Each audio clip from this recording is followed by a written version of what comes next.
Does Eli still have AIDS? I don't know. I haven't spoken to Eli this week. He's not online right now. Look at me, I'm Eli. I have to work a real normal job like a grown-up. Ooh. Hey. I don't like your girlfriend. No, I'm sorry, that's not fair. I wasn't aware you guys had met. Well, a lot can happen. Apparently.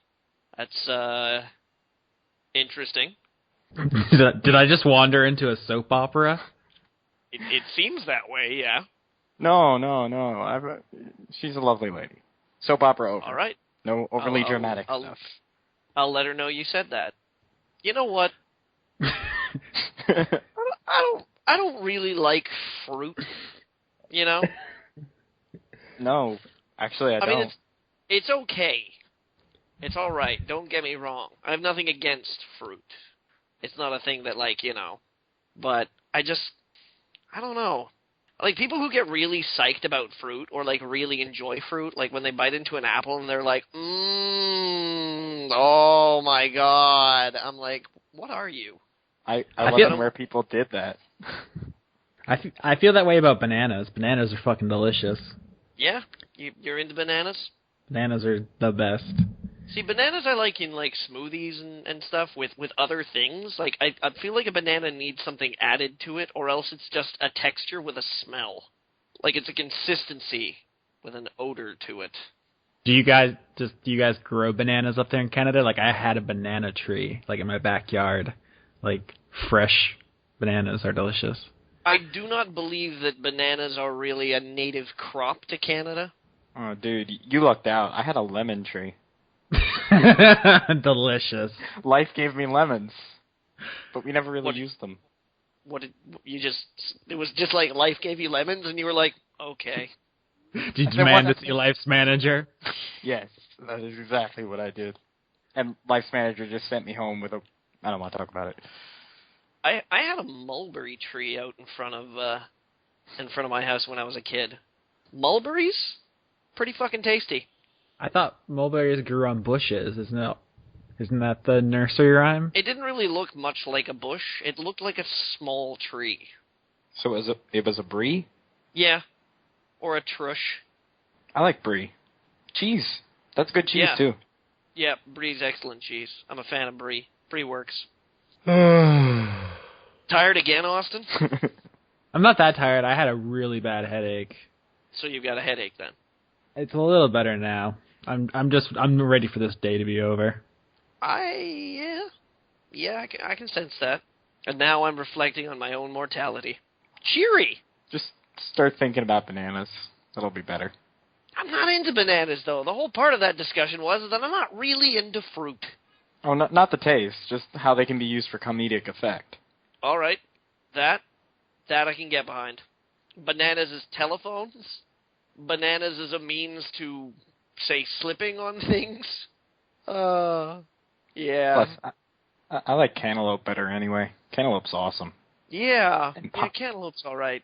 And pineapple. I like pineapple. This is terrible. I'm cutting this all out of the intro just so you all know. All right, okay. So maybe it's not fair of me to say that I don't like fruit, but I think it's safe to say that fruit is overrated.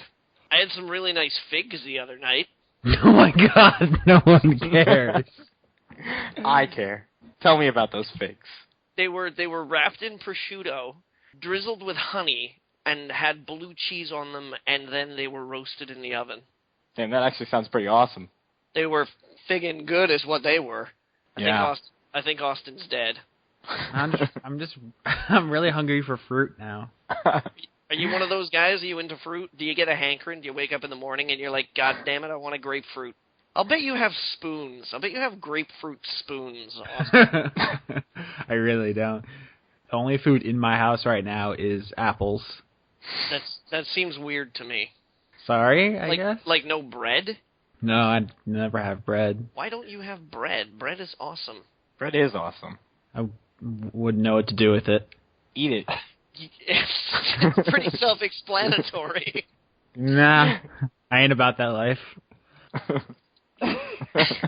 You roll gluten free. Is this what's going on here? I'm just so done with food and like sleep, just bodily existence. I think we discussed this last week. Yeah, we did. I would like to be a digital consciousness at this point. I think about all the shit that you could get done. I know, if I didn't have to sleep, the site would actually be competently run. If I didn't have to sleep, I could spend like 8 hours a night actually like writing articles for Blistered Thumbs. Nah, just me playing games. You know, but it'd be good. Yeah, I mean, like, we do talk lofty goals. It's like, oh, if I didn't have to sleep, think of all I could accomplish. But really, it would just be, you know, we would probably respectively each just sit our asses down on the couch from, like, hours at a time, scratching ourselves. It's really depressing when I think about it. It's like, I beat like 5 games a week, right?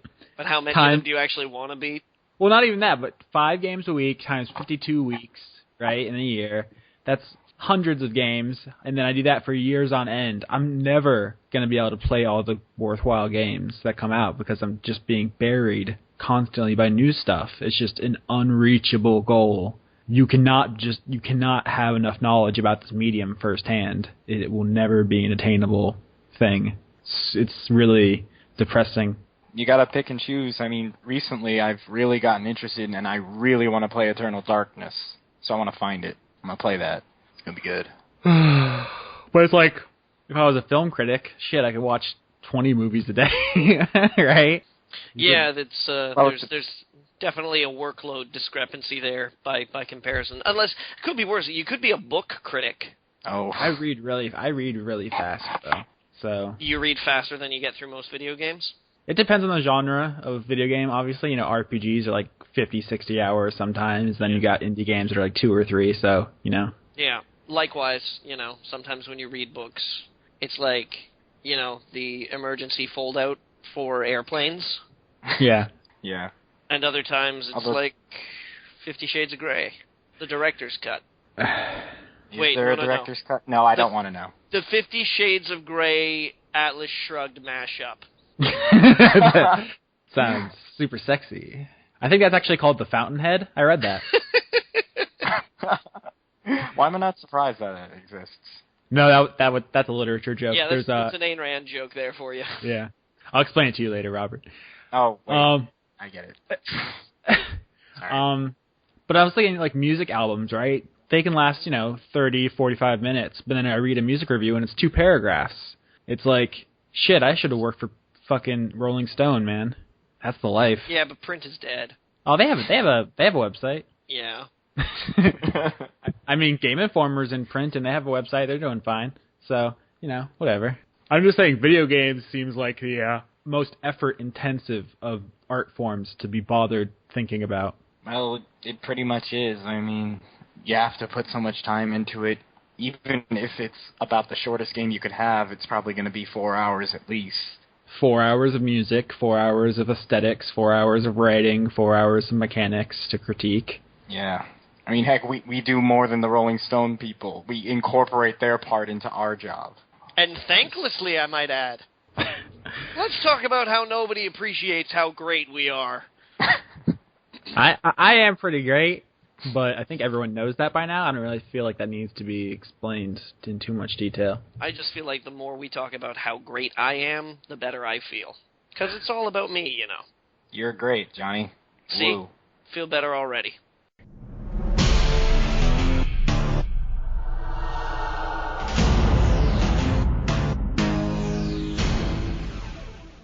Ladies and gentlemen, welcome to another yarn-spinning episode of This Rural Road, the podcast, stories from America's Heartland. Today on This Rural Road, the podcast, we're going to be focusing on stories of our youth, mainly stories from summer camps all around the nation. We're going to be telling those stories about special friendships together after a summer. We're going to be talking about campfires, and we're going to be talking about awkward sexual experiences, sometimes with members of the opposite sex. We're going to be talking about arson. We're going to be talking about just those times in your life, like everybody's had, where you've been playing hide and seek for about 7 hours before you realize that nobody's actually looking for you. And this week on This Rural Road, I'm joined, of course, by my regular co-host and compatriot. I'm Johnny Maloney, of course, but my regular co-host and compatriot, Austin Yorsky. Austin, are you ready to talk about the love and the feels of summer camp? I don't think I've ever been to a summer camp, but I am from the rural South. I assume both of you are not. That's true. And when he says both of you, my co-host Austin is, of course, referring to our guest this week, Robert Heck. Robert, are you ready to sing some Kumbaya with us this week? I could talk about the time a tree fell on top of me at camp. Excellent.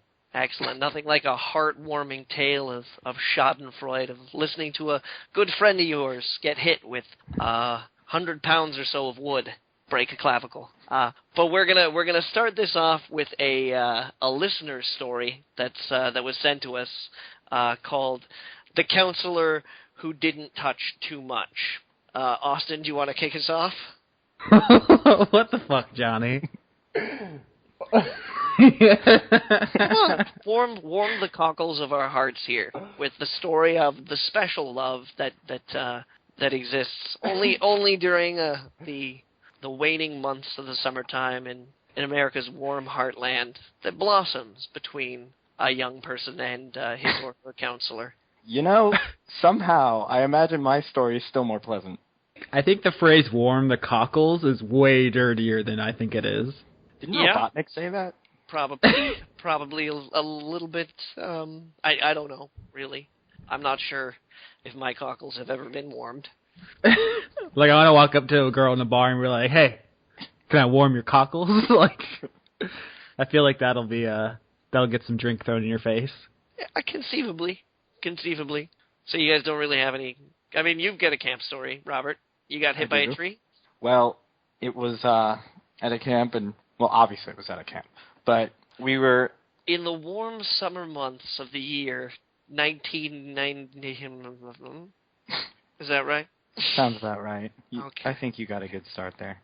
All right. But anyway, I was just standing outside because there was a massive windstorm passing through the area, and my fellow campers, were standing outside because my group at least, had a small little shack outside that we slept in, and they were a bit worried it might fall over. So we were outside, trying to wait out, and I was slightly away from the others, enjoying wind, when a massive tree branch fell off the tree above us and fell on top of me. Fantastic. Any concussion to speak of? Surprisingly, no. All I did was get a bunch of scratches on my back and rip my pants. That's too bad. Although I couldn't exactly move very well for a few weeks. That reminds me of the time that I accidentally set one of my best friend's brother's feet on fire. Plus, Johnny. Well, I was at camp, and I accidentally, quote unquote, set one of my best friend's older brother's feet on fire. There may have been some lighter fluid involved. I looked up the definition of cockle. Do you guys want to know what it means? Let's hear what a cockle is, Austin. Yeah, go for it. A cockle is any of various edible European bivalve mollusks, or the shell of such a mollusk. That's the secondary definition. How did you spell cockle? C-O-C-K. Yeah, that's why. I'm pretty sure it's yeah. C-A-U-K. There's no, it's I don't know. No, it is, because look, here, yeah, idiomatic, cockles of one's heart, one's innermost feelings. So it's an idiomatic phrase.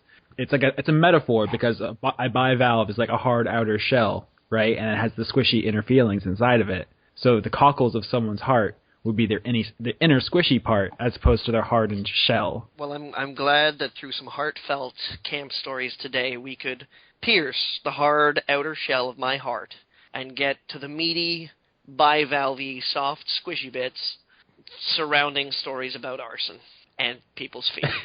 You certainly warmed some squishy bits. I did warm some squishy bits, actually. Yeah. I'm more concerned with how you got lighter fluid at camp. You know You know those prison movies you see where there's always a guy who knows how to get stuff? You hired him? I might have been that guy. Are you Morgan Freeman? No. I think we'd know if he was Morgan Freeman. Yes. There'd be a lot more sonorous voices on this podcast as opposed to a bunch of white guys that sound exactly the same. I apologize for our voices. And the first time I played Mega Man X, it was as though all of side-scrolling platforms had finally been revealed to me in the clearest distillation of what the medium should be. If we got motherfucking Morgan Freeman on here, we would never be able to do the show again because we'd have topped out. That would be it. Yeah, it'd be over. that would be it. That would be the most. Yeah. But still, I want Indie Game the Movie, the special edition, to now have narration with Morgan Freeman. Well, honestly, any movie could benefit with narration from Morgan Freeman. I'm not sure that's necessarily the case, because I'm sure there's a lot of pornos from the 1970s that would... And you're honestly telling me they wouldn't be better with Morgan Freeman's voice? I think they would be confusing more than anything else. Oh. I thought we were going to escape one intro without talking about pornography, but it was not to be, gentlemen. I'm afraid not. You bring up Morgan Freeman, and immediately I'm like, porno. Yeah. Naturally. Yeah.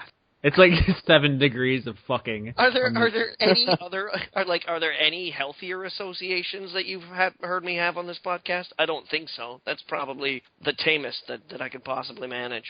Where did that summer camp intro come from? Because summer camp strikes me as like a really like middle class white person thing. Like I couldn't afford summer camp. I spent like any time I wasn't in school, like getting into fights and setting things on fire as well, but not in a controlled environment. Well, that's what camp really is. It's just. But you have to pay for that. No. I mean, I didn't go to summer camp as a kid, but I was a Boy Scout. Oh, I was a Boy Scout for like 10 minutes, and then I pieced out of that shit. Yeah, no, I had the poor sense to stick with it for a couple of years, actually. Never been a Boy Scout, but I did go to camp. I was in a church group for a while, but then we got in trouble because I got into a fist fight over who loves Jesus the most. I think it was just for fun, but it was in the church, like during a thing. So in the middle of a sermon, you two just got on the middle stage and just started punching each other, and then an announcer came down and started calling out shots. Here's the thing I remember very specifically is that I hit someone with a chair. Now I'm beginning to see the first baby steps towards an education in theology that young man Austin deciding where his fate in the future lays. You know what? I think I want to go to school and study theology. Chair in the face. It's interesting. I think God would be totally down with that. He was all about the ass beatings. Oh, absolutely. We've discussed in the past on the podcast how absolutely like fucking totally metal. Particularly the Old Testament and Revelations is, he'd be all over that.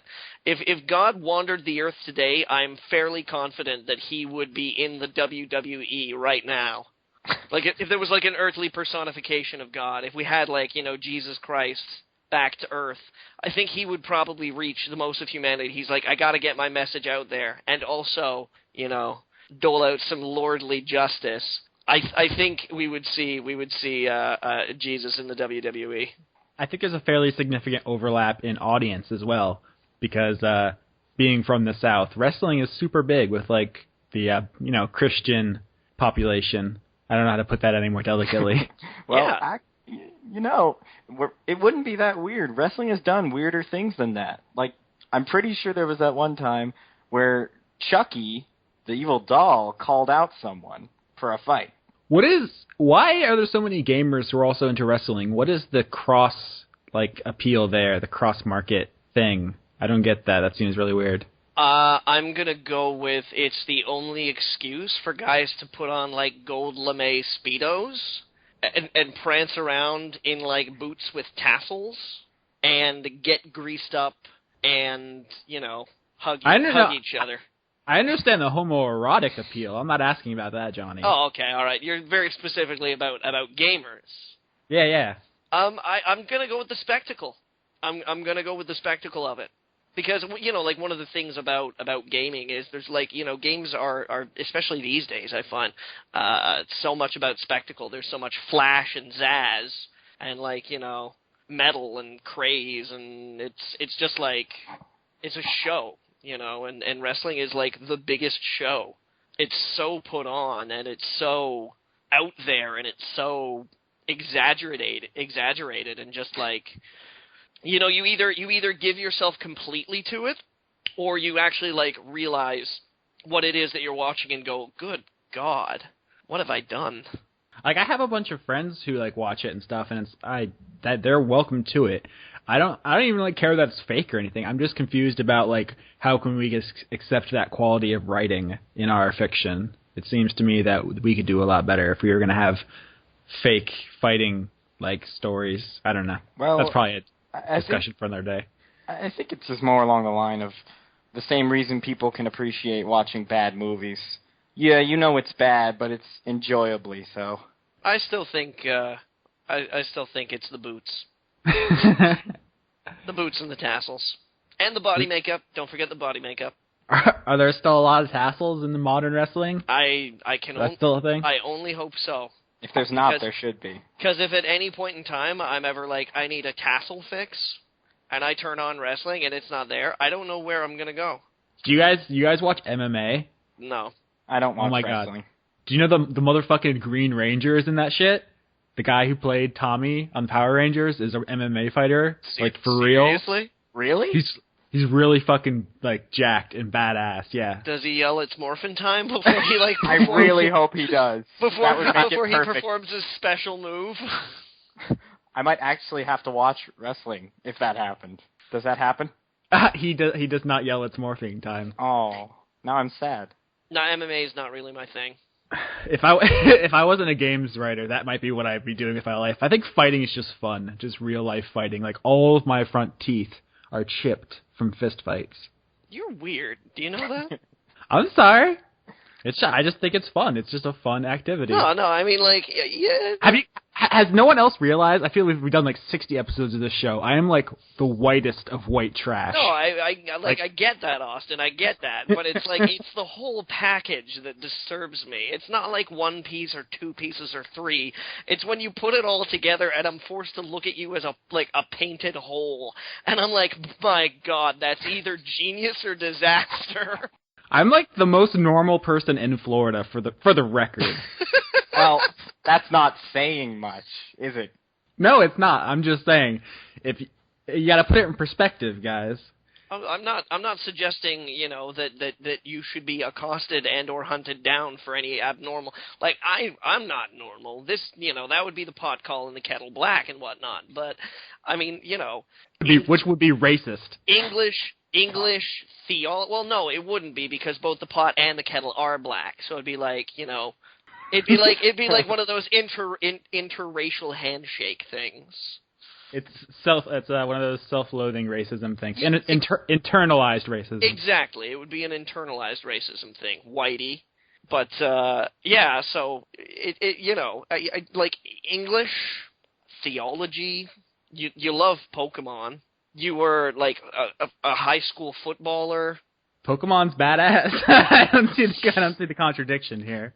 It actually kind of is. Have you read some of the descriptions of those Pokemon and what they can do? It's kind of horrifying. Yeah, in the Pokedex descriptions of every monster, it's like, their flames could melt the sun. Just stop yourself for a second and just think for a moment that you're trying to tell me that the Pokedex is hardcore as fuck. The Pokedex is fucking badass. Every single entry is like, it could punch a hole through the earth. It's like, what? No, it can't.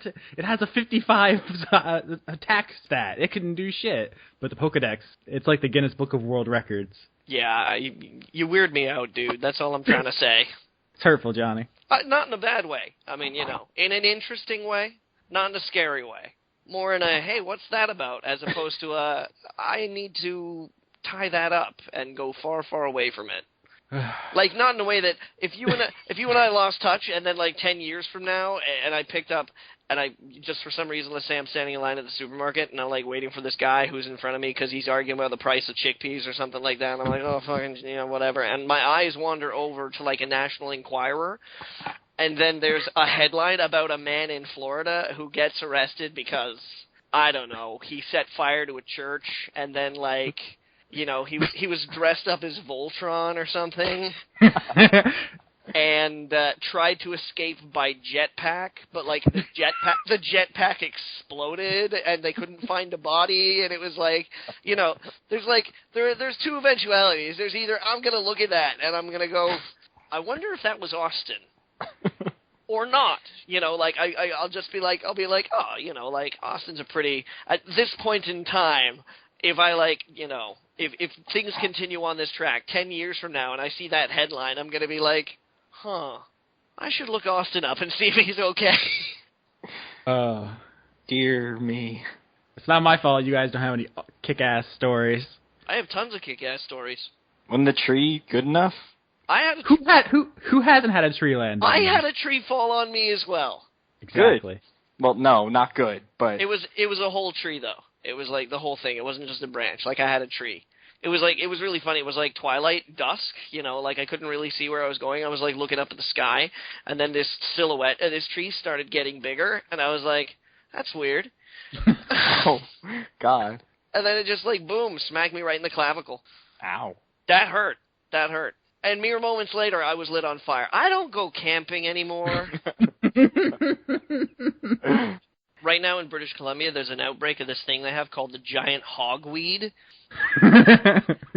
Smoke some of that shit. No, dude, this stuff has photoreactive sap. And if you get it on your skin and then expose it to sunlight, it will give you like fucking second-degree burns. Nice. Oh, it's creepy weird. But like with a name like giant hogweed, if you're like going for a march at like a fucking hike in the wilderness, somebody's like, look out for the giant hogweed. You're not gonna take that fucking shit seriously. Who the hell would name who the hell would name a plant that will burn you in sunlight giant hogweed? No, you name that plant giant sunny death spore. Yeah, because that'll be taken much more seriously.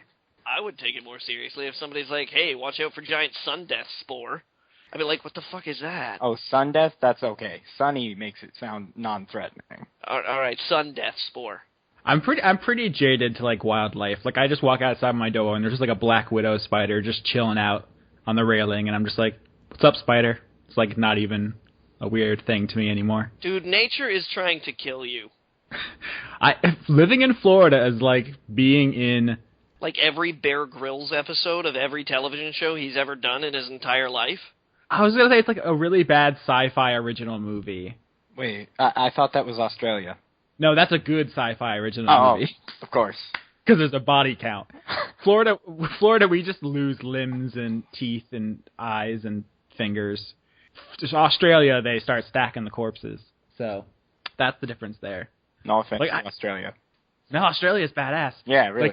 Like, I worked with a guy who got bit by a brown recluse spider. Yeah, actually, I work with a guy who also was bit by a brown recluse. It, like, fucked up his hand so bad. Like, he didn't know what to do. I don't think he couldn't afford to go to the hospital because America. So he was just basically, like, just trying different things on it all day. Like, he put ice on it, didn't really help. He put, like, salt on it, didn't really help. Like, he was just, like, throwing things at the wall, just trying to see. And, like, eventually, like, it was just, like, gross and, like, necrotic. Yeah, my coworker, this guy, he suffered nerve damage. Dude, nature is scary sometimes. It's, you know what, this is one of the things that I never really get about, like, when I mean, you know, like, I'm going to take a shot at religion here because this very specifically, but when, like, religious people are like, oh, obviously there's a God because look how perfect this world is for humanity. And I'm like, no, you don't fucking get it. It is, like, the universe's way to make death.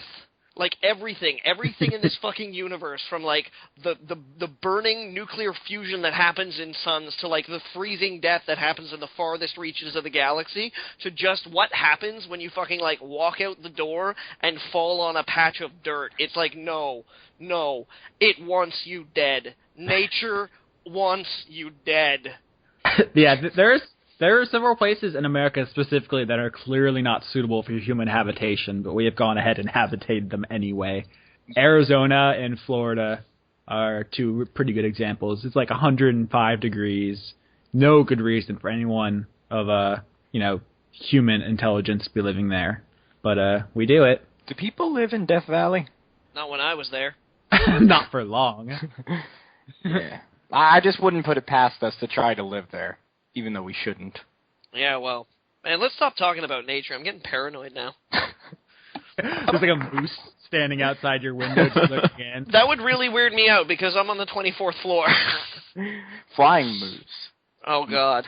What the plural of moose is moose, right?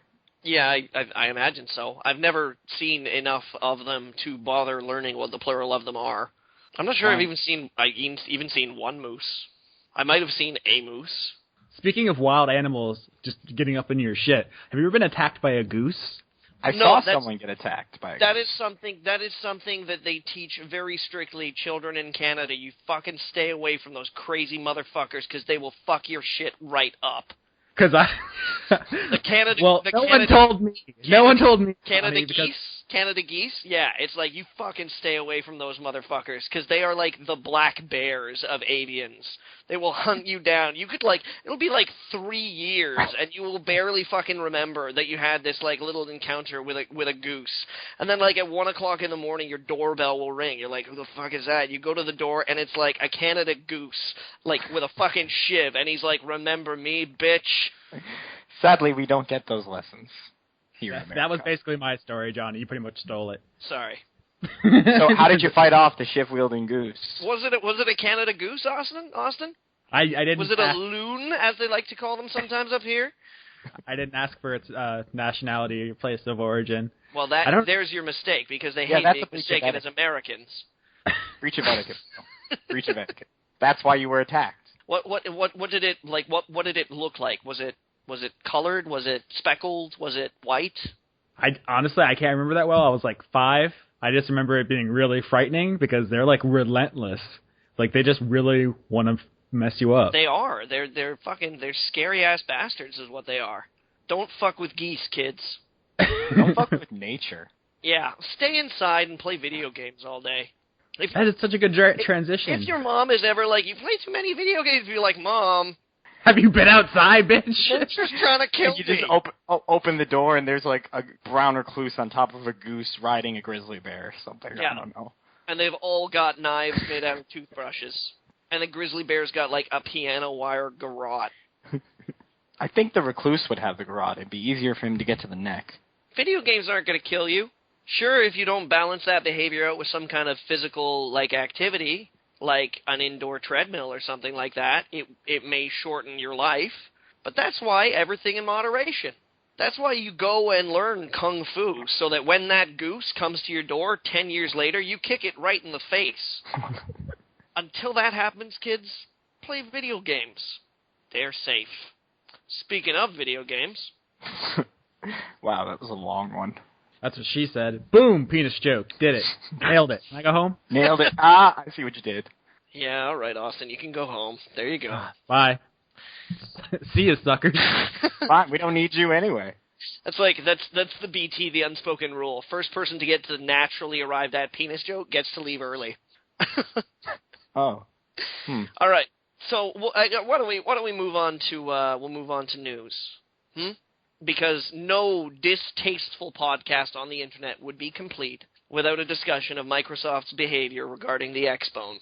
So something very, very interesting happened this past week in regards to Microsoft and the Xbox One. Ever since its announcements, I'm going to go ahead and say they haven't exactly been forthcoming about details, but as more and more details creep out, it seems pretty apparent that they have wildly mishandled every piece of information about this system that's come to the public, and now this is the crowning achievement, I think, the nail in the coffin. This is that awkward moment when that band that is done, but people have still gone to go see the concert anyways, and then they really phone it in, and nobody's enjoying themselves, and then at the end everybody's like, okay, that was great, and then they stop applauding, and then the band comes back on stage anyways to pretend like they really wanted them to come back for an encore. Do you know what I'm talking about? You don't know what I'm talking about. Anyways, so apparently, Chief Platform Architect Mark Whitten, during a reader Q&A on IGN, was asked what would happen if the Kinect 2.0, which, as up until this point in time we have been led to believe is an integral part of the operation of the Xbox system, what would happen if it broke? Whitten basically said that the Kinect was unnecessary for the Xbox to actually function. And that all of the aspects of the Xbox that would rely on the Kinect working, of course, wouldn't be able to work, but that everything else would pretty much be par for the course. So, gentlemen, who wants to start? I guess I'm back, and I'll take the hit. I'll take one for the team. You guess you're back. You're not sure? No, I'm not. So, guys, the whole point of putting the Kinect in every Xbox One bundle, of forcing it on consumers, was to make devs confident they were going to have the install base to make things for it. So if it's not tied to the system, what's the point? And also, the cost is still there. They didn't drop the price of the Xbox One, so you're still paying for it whether or not you use the Kinect. I don't want to look a gift horse in the mouth, guys, but this announcement doesn't help at this stage, is what I'm feeling. Obviously not. I mean, it's basically them coming to the table and saying, hey, we know you didn't want it. We know you didn't ask for it. We're going to pretend like it's necessary. Ladies and gentlemen, the Kinect 2.0, that'll be $100 extra, please. At this point, it just seems like this is pretty much the final turn in the 180. This is pretty much the biggest thing they had with their system that they wanted to do, and now they've said, well, no, you don't need that. I mean, yeah, you can turn it off, and when you need it, we'll ask if you want it back on. The announcement was in an IGN Q&A. It wasn't even important enough for them to make any kind of official statement. They have so mishandled the messaging on this product. Why isn't all this information publicly available in an easy-to-find format? Why wasn't this from the very beginning? It's so fucking elementary. They could have very easily published an FAQ, even on Xbox Live or Xbox.com or something like that, and just been oh yeah, do you have questions about the new Xbox One? Oh, come here, and blah, blah, blah, blah, blah. And it's obvious that people were concerned about it. It's obvious that people wanted to know this information. Why is it taking them this long? At this point, you almost have to think that they are doing it, that they held off so long, not because of consumers anyway, because of themselves, because they really were so behind all their decisions, and then consumers got so annoyed and angry at it. They must have hated to admit that we're going to have to reverse all this, or if it was already there and the way they marketed it didn't make that clear, which is equally possible, actually, if that's the case, I have no idea why they didn't do it. And it doesn't make sense. It's inscrutable. The whole thing, top to bottom, is just an inscrutable mess of and I mean, and this is the thing, is that as a consumer too, I would be worried. And I mean, I realize, we've debated in the past as to whether or not that this will actually hurt the install base. Because I think we've concluded that most consumers aren't really going to be worried as to whether or not the Xbox One does this or doesn't do that or has this or has that. Most people are just going to go, oh, new Xbox, awesome. But as somebody who pays attention to the industry, it becomes difficult to put your faith in a company when they don't even seem to know what they're making. One thing if they had a sterling track record and this was just a minor slip-up, but Windows 8, the Surface tablet, and all of this stuff leads me to believe they are so without any kind of long-term vision. Yeah, but Austin, don't you know that the Surface tablet is good because of breakdancing? We could have a whole another talk about the tablet ecosystem right now. I don't even want to get into that. The point is, guys, that the Xbox One is probably going to be a pretty good console. It might get a number of really worthwhile exclusives, but at this point, they are not selling it well, and I am I don't want to like smack talk them for the 180 because they're doing what we asked, and it comes off as like vindictive to like then pile on them for flip-flopping as if that wasn't what we wanted. We did, but it seems that they missed the point. We didn't want the Kinect because of the added price. If you're going to keep it at $500, telling us that we can unplug it doesn't address the concern. You're still forcing the hardware into our homes at a $100 markup. I would like to see them properly come to the defense of the Kinect, to tell you the truth, because everybody at Microsoft seems to think that it's a necessary way to go. But you know what? I don't feel that they've done enough. They haven't done enough to cement the improvements that Kinect 2.0 has over its predecessor. They haven't conveyed much of the value of any of the improvements. They never sold us on the always online thing. They never sold us on the sharing program. They never sold us on the Kinect. All of that stuff. I mean, all you had to do was like a Nintendo Direct style address. Be like, here's what it can do. Here's what it couldn't do before. Here's what it can do now. Here are the games it's going to work with. Particularly for the Kinect, because it's like the last piece that they are fucking doggedly standing by, that it's like, it's gotta be included in the system. It has to be included in the system. Like, even if you can turn it off, right, it's still gonna be in there.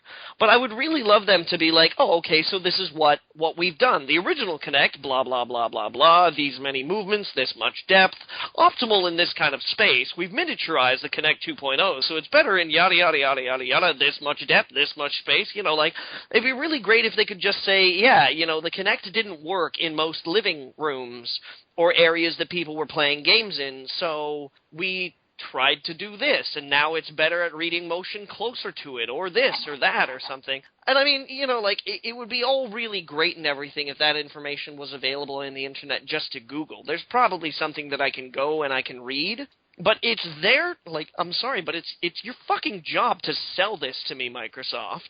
Don't just, like, you know, put your information there and hope that I'm a responsible, inquisitive consumer. I mean, it's our job, or at least, you know, part-time jobs for some of us, to follow industry news, and even we are baffled. Can you imagine the average consumer? Like, I've heard from a lot of people who work at game stores and who work, you know, around the PR industry and stuff, that a lot of, you know, Joe Schmoes on the street don't even know about the 180. They think it still blocks used games and stuff, and it's always online. Like, most people don't check gaming news websites every day. They tuned in for E3 and then they're done until the holiday season, right? Yeah. So you're not going to reach anyone unless you're very clear and very upfront. And not only have they been just really beating around the bush, when they finally do come out with information, it's hard to find or unclear or just not very well portrayed. It's like textbook failure in every front imaginable. Yeah. Well, you have to think from the way they've been mishandling this and how they seem so completely unprepared is that they were completely unprepared. It almost seems like they were expecting to just say their new policies, say what they had, and expected all the consumers to just go, oh, okay, that's good, without even asking a single question about it. But that means they didn't even say their policies. They ignored everything that we asked them about, and then it like leaked like days later. When we didn't go along with what they told, when we asked for a policy, when we asked for a detail, when we were angry, they weren't prepared. They didn't know what to do exactly because I guess they just expected us to go with it. I mean, that seems like a really silly thing to say, but this kind of response, it's hard to think that they were prepared in any way for it. Have you guys seen this trend right now of people who are defending Microsoft, who are kind of coming to the defense of the original policies? Like Pierre Molyneux is the latest, but there's a bunch of people. I'm sure like Warren Spector and Cliffy B had things to say as well.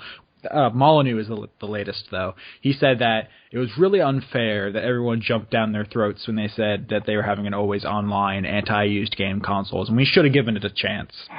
How is that unfair? Apparently, this is a thing. This is like, there are a lot of people on the internet. You know, I'll defend Microsoft as a company. I will. I'll defend them as a company because, like, say what you will about them, but, I mean, they've given us quality products over the years. They've given us shit as well. You know, like, I mean, it's obviously not been, like, knocking every single release out of the park, but without a doubt, like, computing would not be the same without them. And There are, I do feel that there's sort of like there are people who jump on the hate bandwagon, whatever, because they like to tear down, the biggest kid on the playground.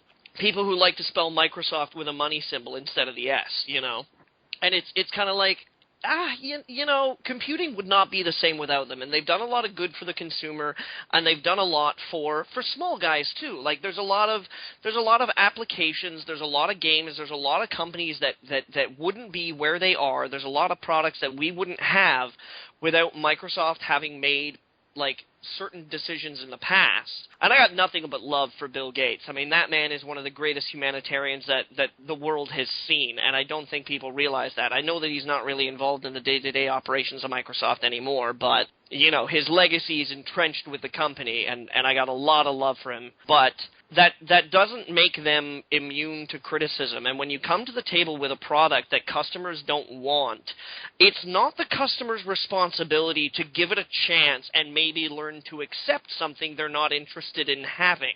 I'm always hesitant to kind of jump to the defense of any multi-billion-dollar conglomerate. I feel like they have their own fucking cheerleading squad. They pay entire PR firms to do that for them. They have fleets of lawyers. They don't need me to stand up for them, first of all. And another thing is, this whole thing, whether you're mad about the spying stuff in the Kinect, or the price point, or the used game or stuff, games for Windows Live, to me, it all comes down to the very fundamental issue I have with it, which is a very classist attitude. Molyneux, rich white guy. Everyone involved at the top of Microsoft, rich white guy trying to sell it, right?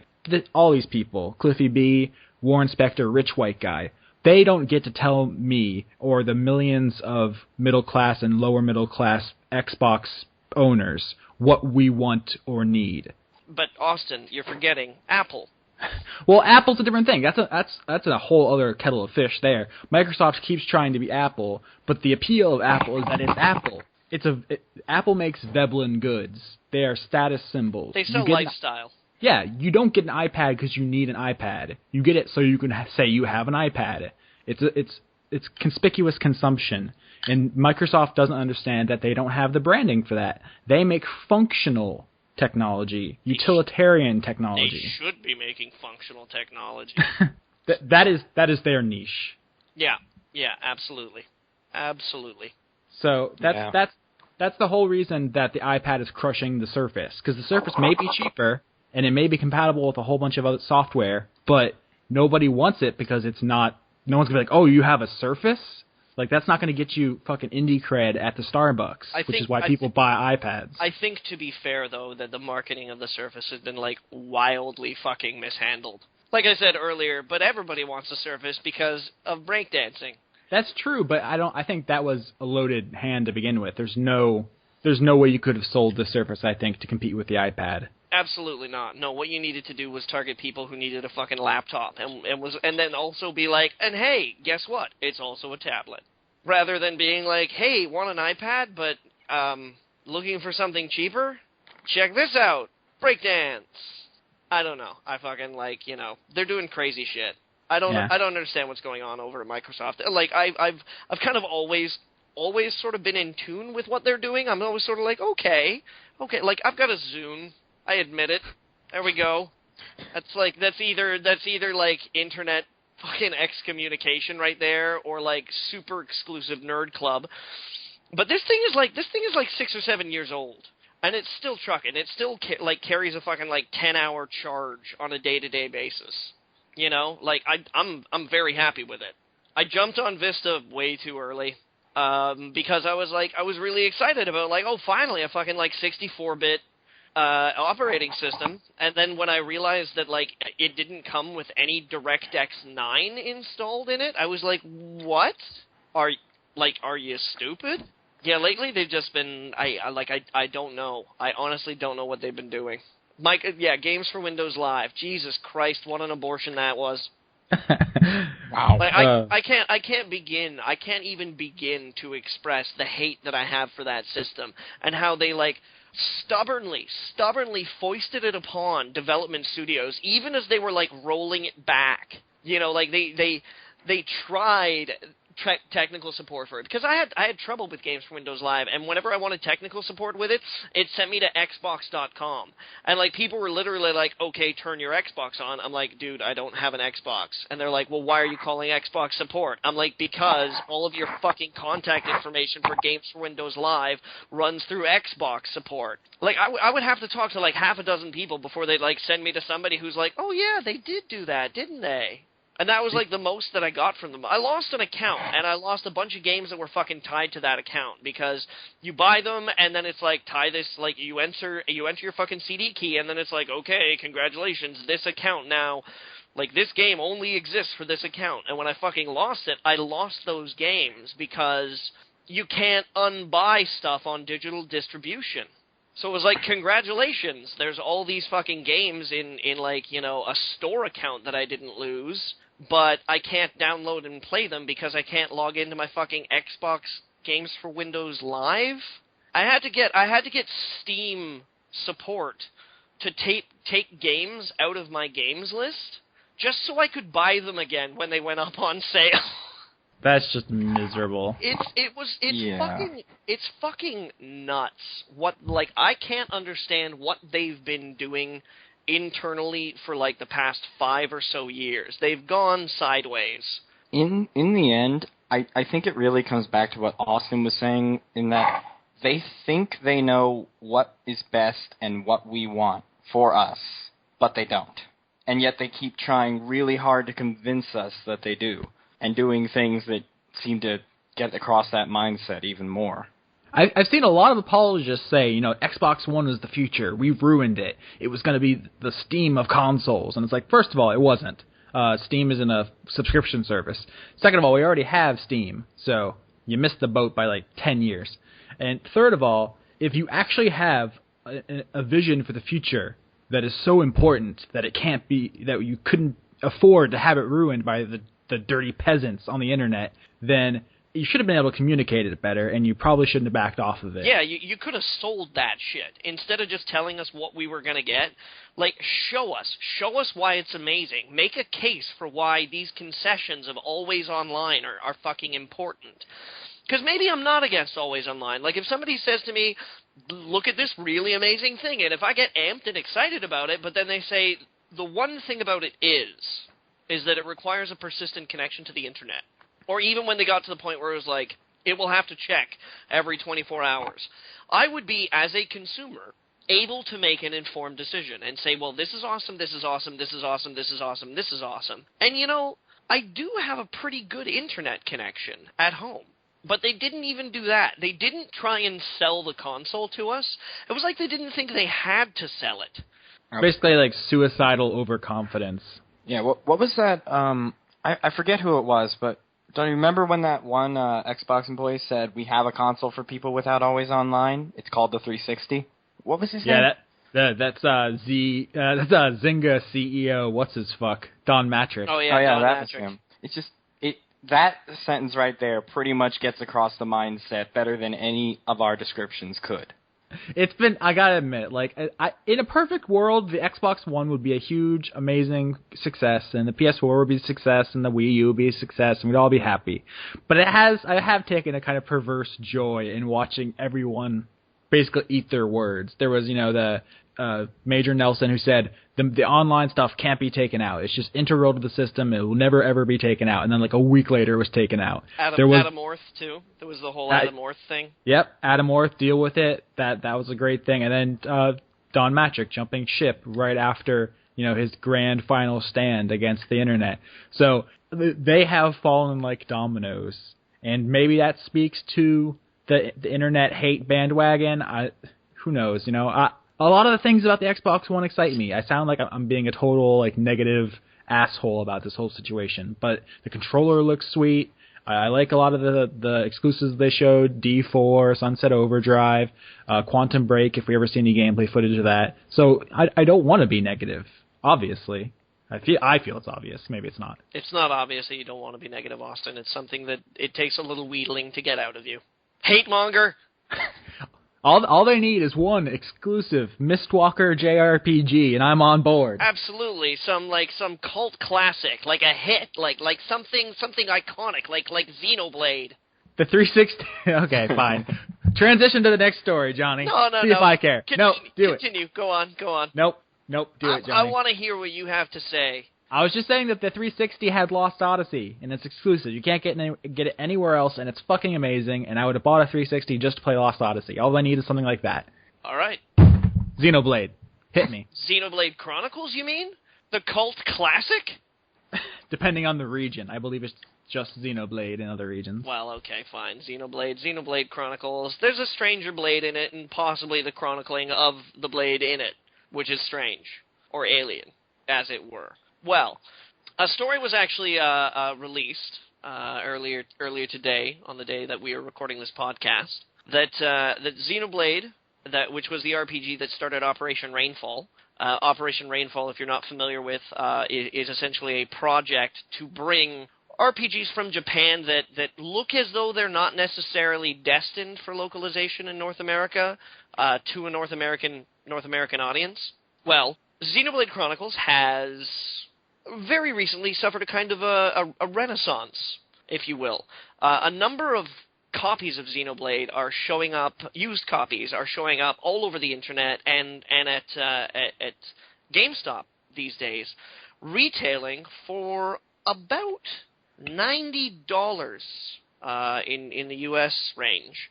They at one point they were up to $250 on Amazon until the recent reprinting that we're about to get into. So this was a thing if you were like in the market for resale for a while there. And that's a limited release for you. Yeah, it's a GameStop exclusive limited print run of an obscure Japanese localization. So it obviously was going to be a collector's item. We had to petition to even get it. So if you missed it the first time, I don't know who you have to blame but yourself, because it was very clear that you needed to get on board as quickly as possible. I blame myself. I cry myself to sleep at night. It's sad. But yeah, in any case, so this resupply, these games are retailing at GameStop for $90. And understandably, quote unquote, the internet is upset. Of course, I mean, the reason being why they're upset is they can't understand why there's a game, and an old game, too. I mean, like, how old is Xenoblade? Came out in North America last year. We actually gave it one of our Game of the Year awards. There we go. So it's a game that's a year old, and people angry that can't understand game expensive because collector? What? Who? And this, I think... Actually, I'm not sure what I think. I'm of two minds of this story, really. You know, on the one hand, I'm kind of like, what? People buy games in stores still? But then that's just me. I mean, I know that there are people out there who are interested in collecting and having, like, a collection, and then there are people like me who don't have enough space because I've already got a collection, and I'm like, more games? No. I'll take the one on the USB stick, thank you. And then there's obviously the economist in me, which is not a very large part of me, but has really strong opinions about selling things for prices that you think you can get them for. I mean, when this story originally broke, people were saying on, message boards, NeoGAF, GameFAQs, Kotaku, they're saying it's a scam, that GameStop reprinted new copies and is labeling them as used for $90. And we can't verify, obviously, if that's what's going on. That's what's being alleged, perhaps from whole cloth. But the thing here is, guys, as Robert points out in his article, if people are willing to pay for something at a certain price, if the market will bear that price point, then there's no reason for a retailer not to take advantage of that. I mean, can you blame GameStop? You can get $90 for something, or $60. Wouldn't you want $90? Yeah, plus it really is also, like he said in the article, partially supply and demand too. I mean, how old is Super Smash Bros. Brawl now? Like 5-6 years or something? But at GameStop, at least, it's still $60. Well, I think you can get a used copy for much less than that. The thing about Nintendo, though, is their games very, very slowly depreciate, if at all. They're what we call evergreen releases, essentially that they will always be in demand because of their kind of universal appeal and high quality. True. So But even then, the point is that, I mean, I've seen other games that were released much sooner, and they're at far reduced prices, even new. Brawl is still pretty expensive, and why? Because it was pretty much the most popular game that system had, and people buy it. And considering the Xenoblade was the limited release with only GameStop, they can charge $90 because people will buy it, and even if $90 is a lot of money, it's still less than just about anywhere else you could possibly get it right now. One of the interesting evaluations of this story that I particularly find is the complaints the complaints that you get very specifically from collectors. Yeah. And I have a very, very blunt announcement for collectors, for people who want collections, that this is the price point that you want. The reason why is that when, and we can even go so far as to actually go ahead and call this price gouging. Like, I'm even comfortable calling this price gouging. I really am. But the thing is that price gouging is, in and of itself, not necessarily a negative thing. Because, again, with the supply and demand, it's like if you can get something for a certain price, that's the price that you wind up going for because, well, the market basically dictates prices. But as far as collectors go, you have a better chance of scoring a copy of Xenoblade Chronicles when they're priced this high, because people are less likely to pick one up on a whim. Because we are talking about a finite resource here. We're talking about finite copies of the games. And if people, for example, decide that they're going to buy copies of this new Xenoblade Chronicles for, let's say it retailed at like $50. And then they were like, oh, if I buy out all the copies of Xenoblade Chronicles and then put them up on eBay, I can get like $100 for them or something like that. You get people who are buying and reselling. You get people who pick it up on a whim. You get people who are going to take the game, but not necessarily with the intentions that you have to take the game. When customers are offered goods for slightly more money than they would normally just kind of fritter away money on, they're less likely to buy that. So if you are looking for a collection and you're like, I fucking want a copy of Xenoblade Chronicles, this is the price point you want, because it is going to force people who are less interested in having a copy of the game for their collection away. Here's my thing. If you're genuinely a collector of this genre or, Nintendo or Wii games or whatever, you should already own it. There was a months-long campaign to get it translated. It came over, it was announced. It was going to be GameStop exclusive and a limited print run. You should have picked it up. Like, I don't want to be like a dick about it, but we all knew this was coming. If you were so out of the loop that you didn't know about this, then maybe that's an excuse. But you can't sit back and be like, well, I was hoping it would drop down to 10 and I could pick it up used. Like, we all knew that wasn't going to happen. That's the way that all these kind of niche things happen. You got to pay attention to the market if you're serious about being a collector. And that's the thing. If you're serious about being a collector, there is a price you pay, one way or another. And that is either, staying on top of the news and getting things right when they come out, and maybe not necessarily getting it if it becomes a deal later. But it also means that if you don't jump on it right away, there's a cost later on.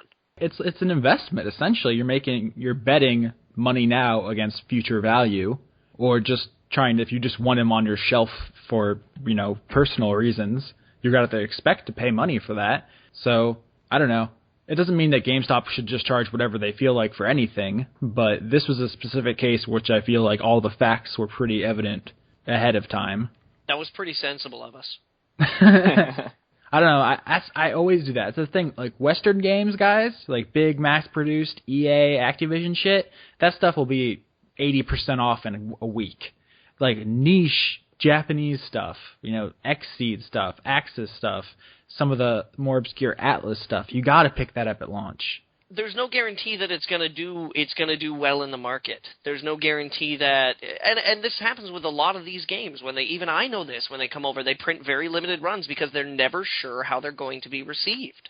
The best localization companies too, they make that pre-order stuff worth your while. Like the limited first edition Shin Megami Tensei 4s are fucking sweet. They come with like a huge ass art book with like the soundtrack. It's so good. If you care about this enough to be upset about price gouging, then you should probably have been proactive, or you need to learn from this and be proactive in the future, because GameStop is not going to care about our feelings enough to let profit go. It's just a fact. Yeah, and it's pretty much just a more recent incarnation of any of those older games that you won't be able to find for less than $100 on eBay or something, because they're rare now. This is just a much sooner case because it had such a limited run. And yeah, like you said, GameStop shouldn't be allowed to charge whatever it damn well feels like for anything, but this is the case where they kind of can charge that much.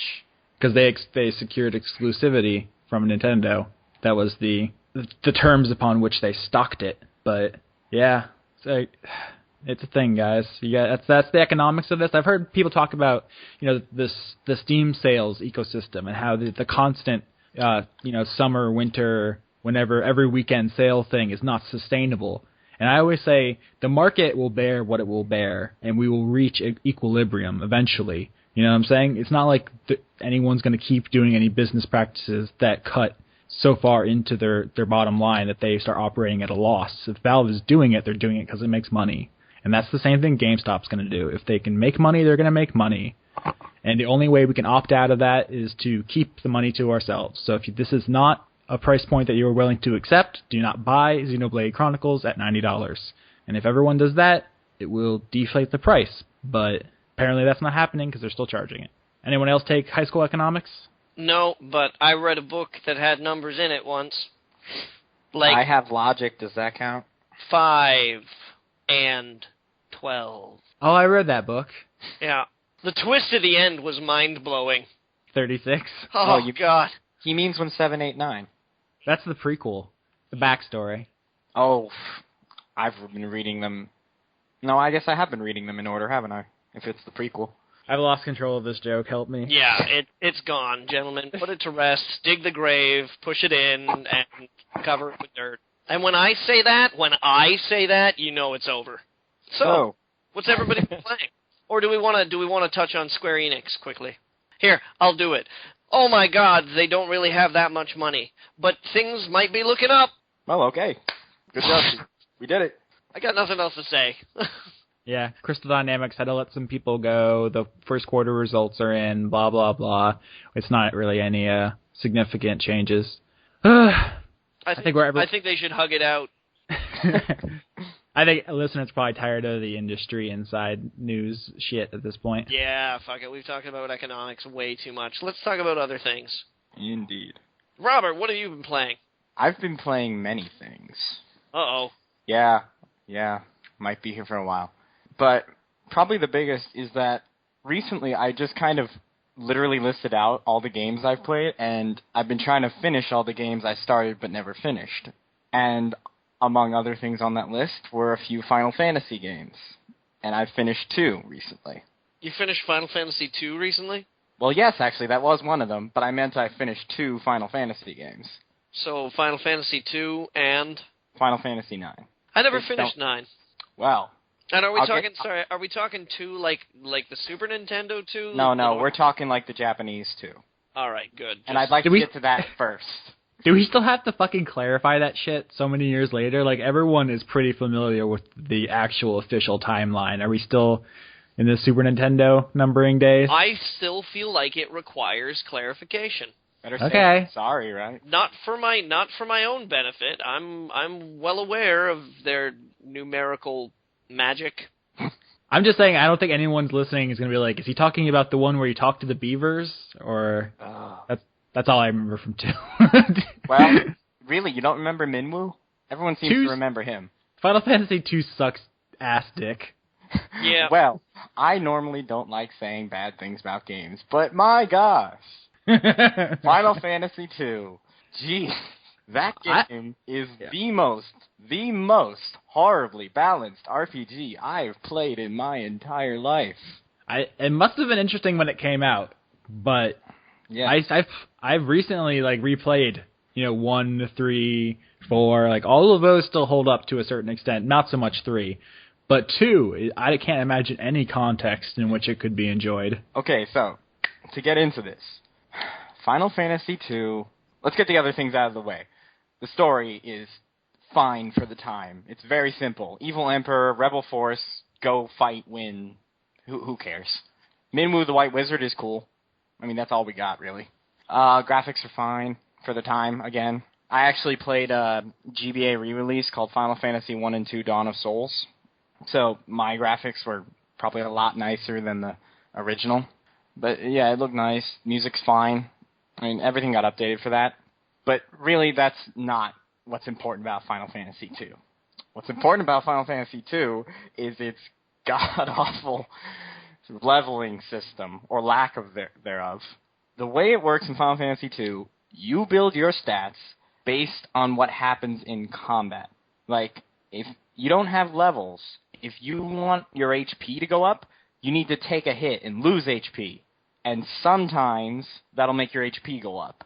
If you want your magic to go up for black magic, gotta keep using black magic, and sometimes it'll go up. It really is up to the game if it happens. So that's imbalance number 1. You gotta hope the game is kind to you. Imbalance number 2 is that the spells are all level. You start out any given spell you get at level 1. And if you want it to get anywhere near worth a damn, you have to actually keep using them. Getting up your magic and keep using them to level them up to around 8, where they actually get useful, out of a possible 16. It's at the point where a level 1 Esuna to heal status effects will generally not work. It just fails constantly, unless you get it up a bit. And that's really piss poor annoying to, oh god, oh no, he's been petrified, let me cure it, even at a level 6 or something. Oh, it didn't work. Well, shit. And then you have the problem with the enemies. The enemies are horribly imbalanced, too, because sometimes you'll be able to go through areas with dealing with enemies perfectly fine, but other times they'll be just enemies that blindside you out of nowhere and completely wreck your shit, because you weren't prepared for after all the enemies you've been fighting that were about 100 HP or something, you fight the 750 HP thing with tons of defense that you weren't expecting, and then it one-shots everyone before you even have a chance to think. Hilgigos can go eat it. Hate those bastards. That's not even getting into the fact that there's the vast majority of the game, there's no way to stop status effects that are coming at you, and enemies will almost always have very high-level spells. 3/4 of the way through the game, I had a group of 8 enemies that would all cast a consistent, highest possible level 16 confusion spell at my entire party, and I couldn't block it, and although I may have been able to avoid one, 8 is kind of unavoidable. And you die, because your people all attack each other before you have a chance to do anything. But I think my favorite part of the combat system is the fact that the best and most efficient way to level up anything you do is to just keep hitting yourself with whatever attack you want to upgrade. Because then you'll upgrade your stamina, you'll upgrade your HP, and you'll upgrade the attack. So you just kill off all the enemies but one and keep punching yourself in the face until you get powerful enough. That sounds downright fucking... I'm at a loss for words. It makes sense in a conceptual level, right? If you use something, you get better at it. I understand perfectly on paper what they were going for.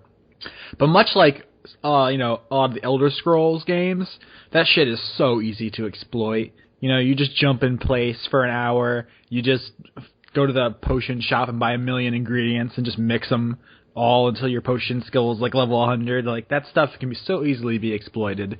There's a reason why the kind of boring, bog standard JRPG leveling system is the standard, and it's because it works. Yeah. It's horribly imbalanced either toward you, because you grinded for so long that your stats are much higher than they should be, or against you, because you didn't. If you didn't grind, you're probably not ready. And it's just... And I think possibly the scariest thing is that the remake I played is apparently much improved over the original, in that a fire spell in the remake will take, for first level to second level, probably 10 uses. On the original NES, it would have taken somewhere in the realm of 50 to 100, and that was at first level, and the amount you have to use it gets even higher the level is. Plus the fact that apparently also in the original, if you start leveling your magic stats, your physical stats will go down, and vice versa. I don't know how people played the original.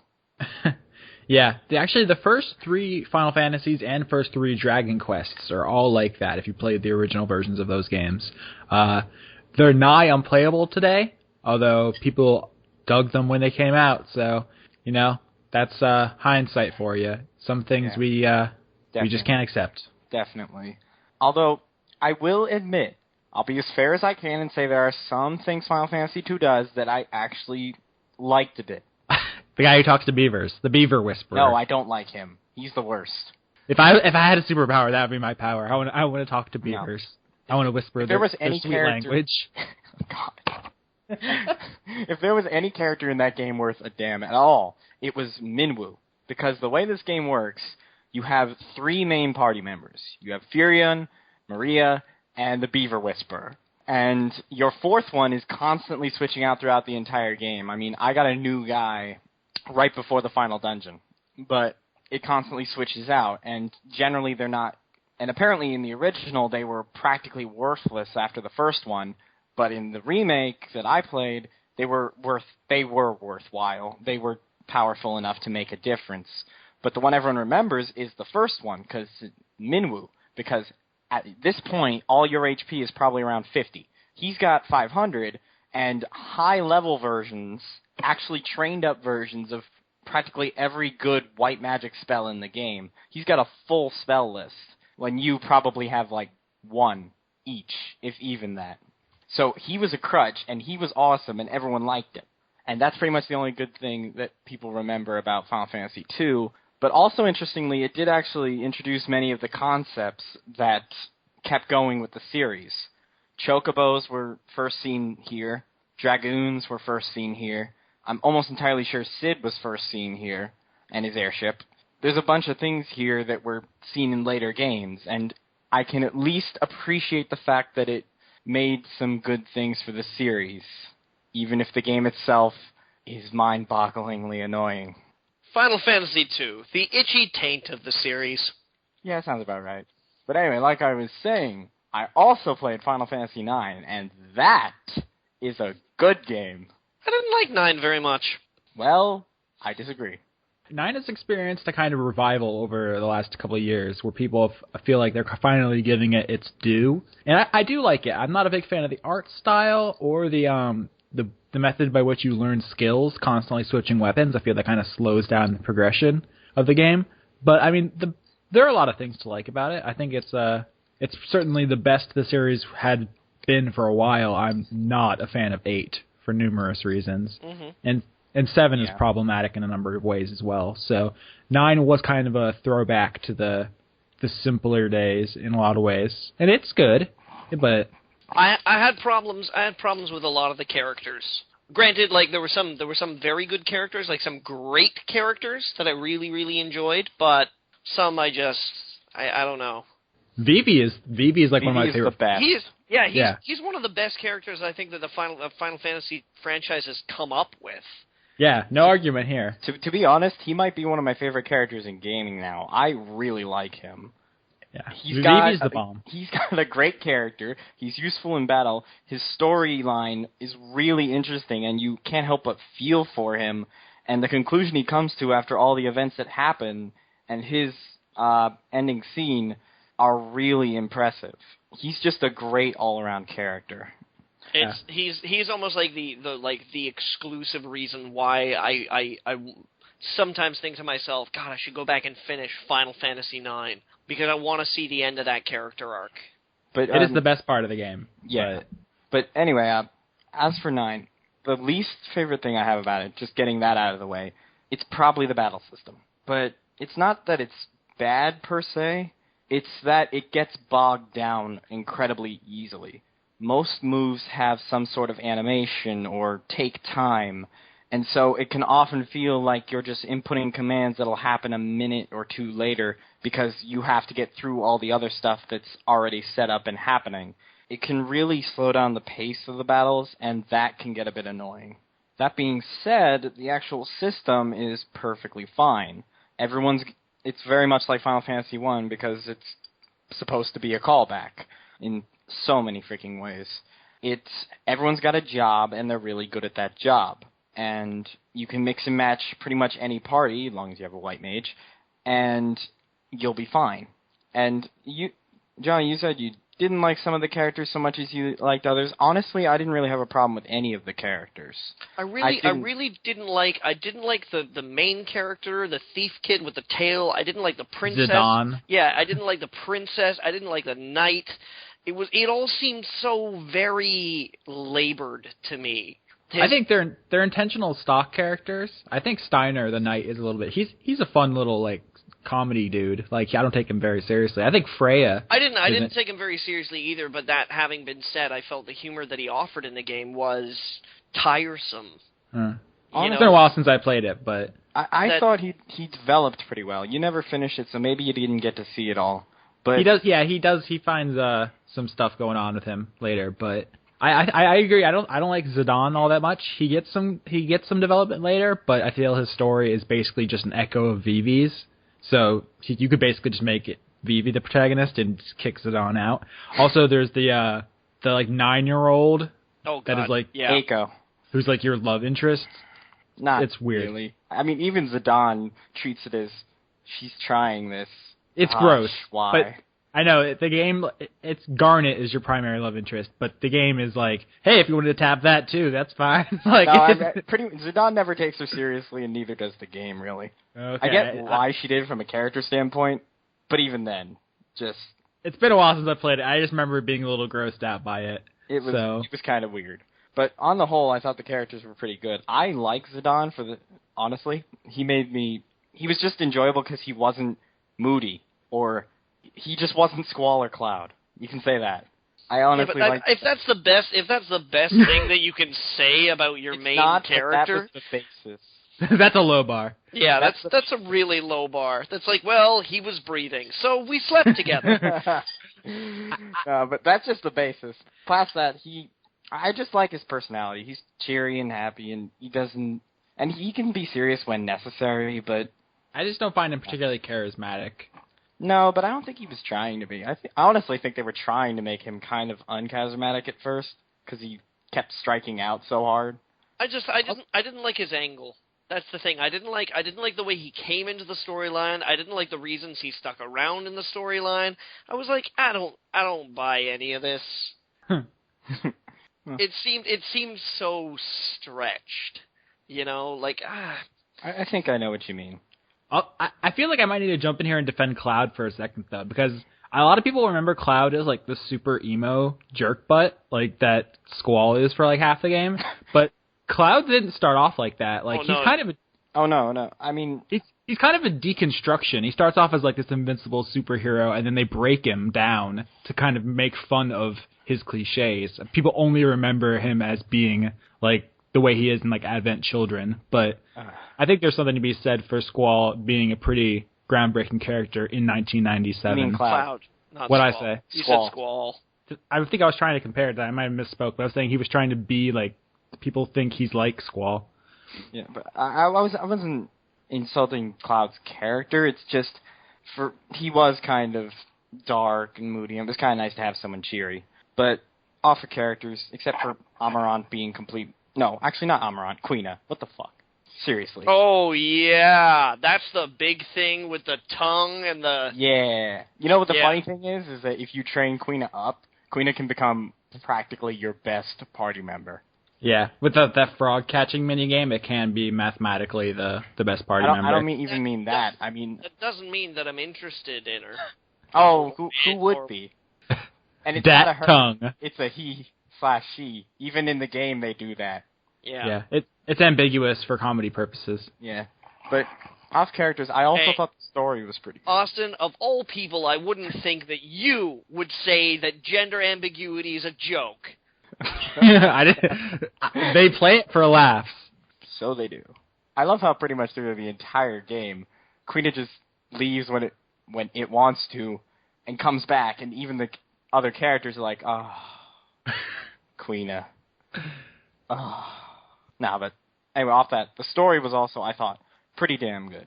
Like, it's pretty simplistic at its core, but it progressed naturally, and in a lot of RPGs, I've often felt like after the 2/3 portion, the rest kind of seems almost forced in that you could have ended it by now, and I would have been happy with where you ended it, but you kept the story going when it was unnecessary.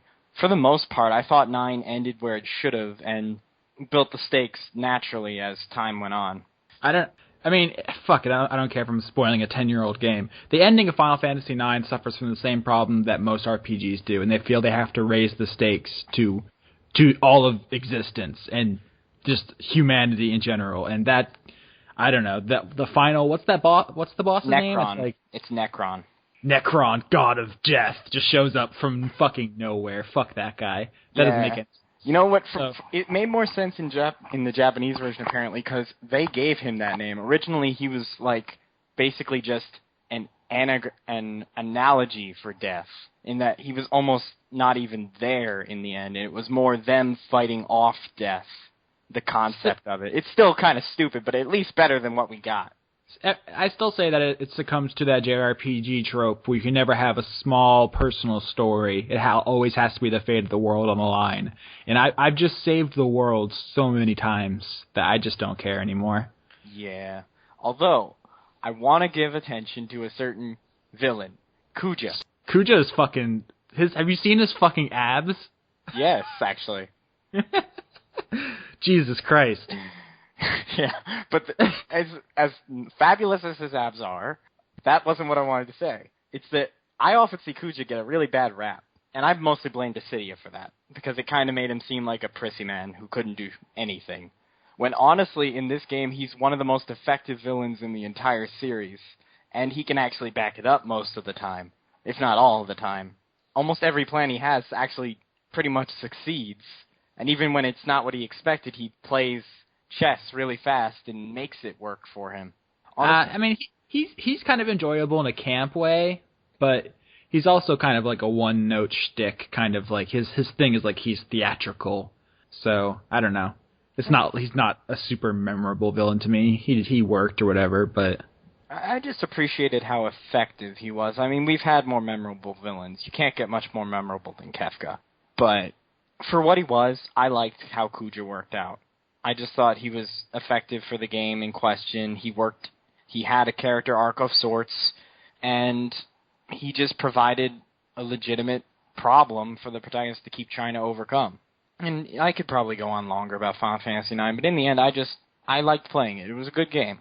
I really should have played it after I played Final Fantasy II, and not the other way around. So have you beaten them all now? No. There's a bunch I haven't played yet. Oh, Jesus. Let me put it this way. The first Final Fantasy I played was 10. I started very much in the middle. I got a lot to do. Sometimes I feel that entire franchise is more trouble than it's worth. Sometimes, yeah, but then you get the good ones like 9 and 10. Well, 10 had problems, but I like 10. 10 too. I don't care what you say. I like 10 too. You're just a weird, sad, strange little man. Yeah, Dude, I'm looking at you with the weird awesome. camera now. You have multiple cameras? Well, I mean, Austin was in the weird camera before. Now you're in the weird camera. I don't care. I felt like I've heard people defend the battle system of 10.2 and other things about it, but I felt gross playing it. Like I was afraid someone would walk in and think I was some kind of like weird pervert. I didn't. Like it just made me uncomfortable. I'm sorry. I can kind of understand that, because to play 10.2, there's got to come a point in time where you decide to buy it before you've gotten to the combat system, and then the question must be begged, why? Yeah, you didn't know going into it that I had that a good combat system. Well, at the time, I mostly just bought it because it was a sequel to 10, and I liked 10. 10 was okay. It looked super good for its time. We could do this all day. Yeah, Fuck. we could, but really, I played other games in Final Fantasy. Let's get off this. That's why I say we'd be better off without it. Every conversation just naturally tends into this quagmire. You can't escape it. Yeah. 9 was iffy. 10 sucked. 1 was should but we can all agree 6 was good. But I wish we could. I've heard people say that it's not good, so I mean, fuck it. As in you and I and Johnny. Yeah. I think we are better than those people. We're in agreement there. Yeah. But anyway, off Final Fantasy, I also played, this is a little bit ago, but I played Dust in Elysian Tale. And I do realize that got talked about recently, but I have to say something because, damn, I like that game. It's like the third time we've talked about this. Like we just should bring everyone back who's ever guested on the podcast after they've played Dust in Elysian Tale. It looks super good. Well, it does, but that wasn't what I was going to comment on because everyone said that. My thing would be Fidget. I love Fidget. She's great. I used Fidget as the video picture once because we talked about Fidget. She's she's that little dog thing from Lunar. It's gonna bother me now. You're on the internet. Your mom's on the internet. Probably. It's true. Probably. But I fail to see the relevance. Null. Have you never seen Null? I think so. It's like a little... It's been years since I played Lunar. It's like a little flying bat dog. It's exactly Fidget. It's like I'm pretty sure that if you ask Dean Jodrell, he'd say yes, that Fidget is Null. But I just... She was great. She's possibly one of my favorite, what do you call it, guides, I guess, guide characters that I've seen in a game. She's funny, she had good lines, she made good references when appropriate. I still remember the first time I came across a merchant and she literally said, he'll buy it at a high price. And he was, yeah, I will. It's good stuff. Have you played Dust yet, Johnny? It's on Steam now. No, I haven't. You should. It's good. And then you could talk about it. And then the circle will be complete. I don't know. I'll think about it. Is this the part where we talk about furries again? Nah, it's just, it's the JRPG thing. I've kind of given JRPGs up, and I realize that it's not a JRPG. It's a Metroidvania. It's a Metroidvania. I was under the impression that Dust in Elysian Tale was a fucking JRPG. Who the fuck told me that? I don't know, not us. You guys are assholes. But I had no idea you were under that impression. I blame you for this. I blame both of you for this. Can we just blame Sean? I blame Sean exclusively for this. Well, Johnny, if you had read my fucking review, I did actually read your review. I used the phrase Metroidvania explicitly. I guess I must have just fucking glanced by it or something. Or you know what? There are wall chickens. You know what I probably did is I probably read over your review and then just didn't store it anywhere because I figured it wouldn't be coming to PC. Exclusive for a while, so. Yeah, that is what I imagine happened at least. All right, well I'll add it to my wish list then. All right, it's on my wish list for the moment. It's a fun thing, but I don't want to go too much longer about it because, yeah, it's been talked about before on here.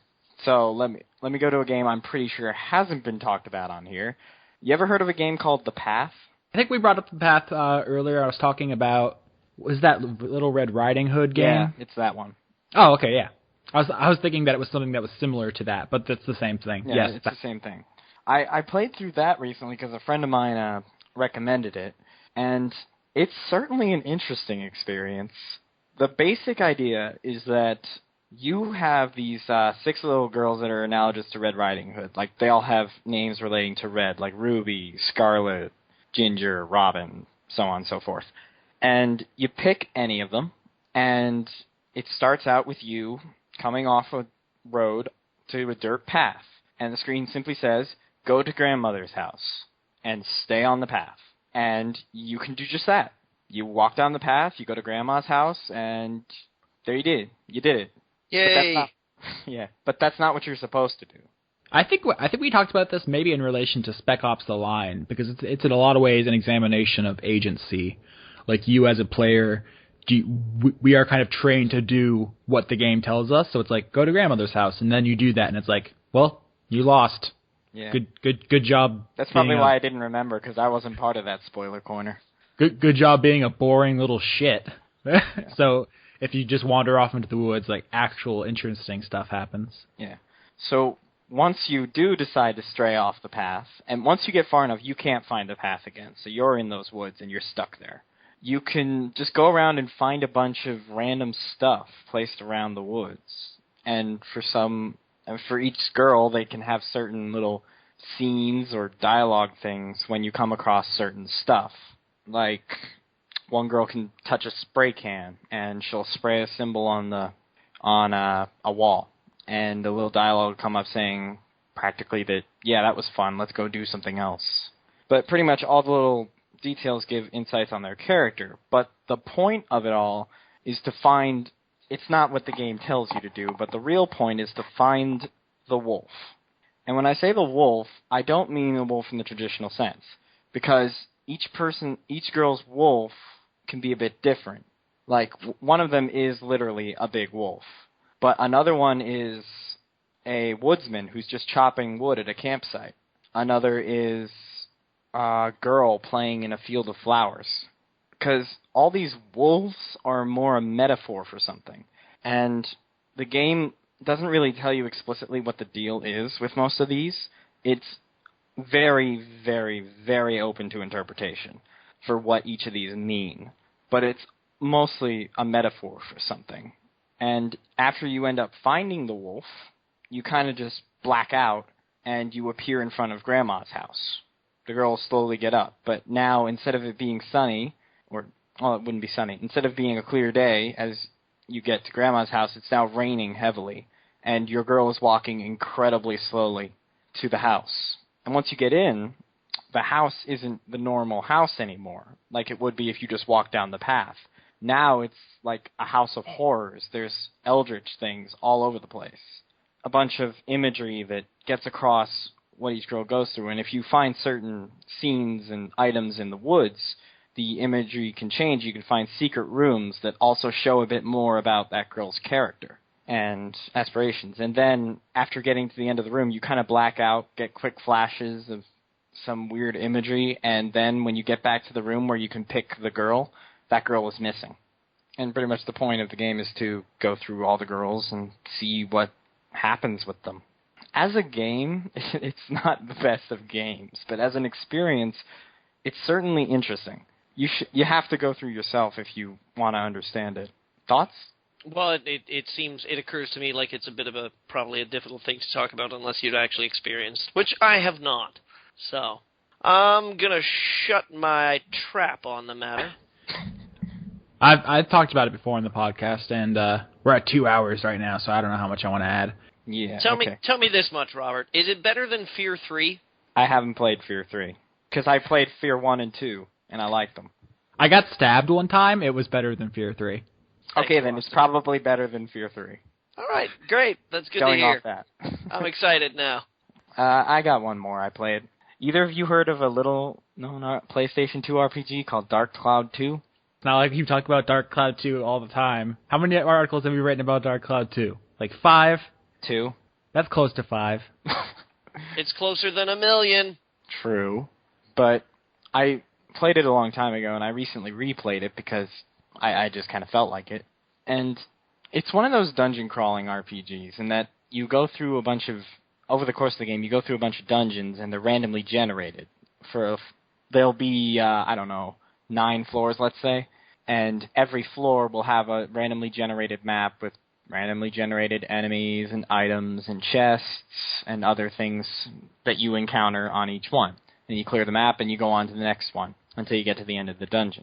And generally, I'm not the fondest of dungeon crawling games like that, but I rather like Dark Cloud 2 because it's just got a lot of other things that make that core concept more appealing and things outside the core concept that also are quite interesting when you get to them.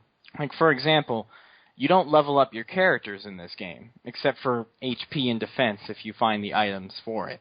The main thing that gets leveled up are your weapons. Like, for example, you have 2 characters to play through, and one of them uses a wrench in his right hand as his weapon. He starts out with a wrench. If you keep using the wrench in battle, it'll eventually gain enough points to upgrade, and you can either make it a drill wrench or a true battle wrench, as it's called. And they each have their own upgrades and different things about them that make them work. And there's giant upgrade trees for pretty much every weapon. So it's just cool to see the next weapon you're going to get. And both characters have 2 weapons. Like Max, the guy, has a wrench and a gun, and the girl has a sword and magic. And also interesting is the concept of the georama, as they call it. Because in this game's story, someone has been messing with the timeline, trying to erase what they call origin points in Max's time. And so Monica comes back from her time to try to fix the origin points in Max's time, so that her future is okay. And basically, the villain has pretty much wiped out all these different areas. Like, there used to be the beginnings of a lab near a beach, for example, and now there's just nothing there. So you basically have to rebuild those sections, literally rebuild them. Like, you get the instructions to make the future happen.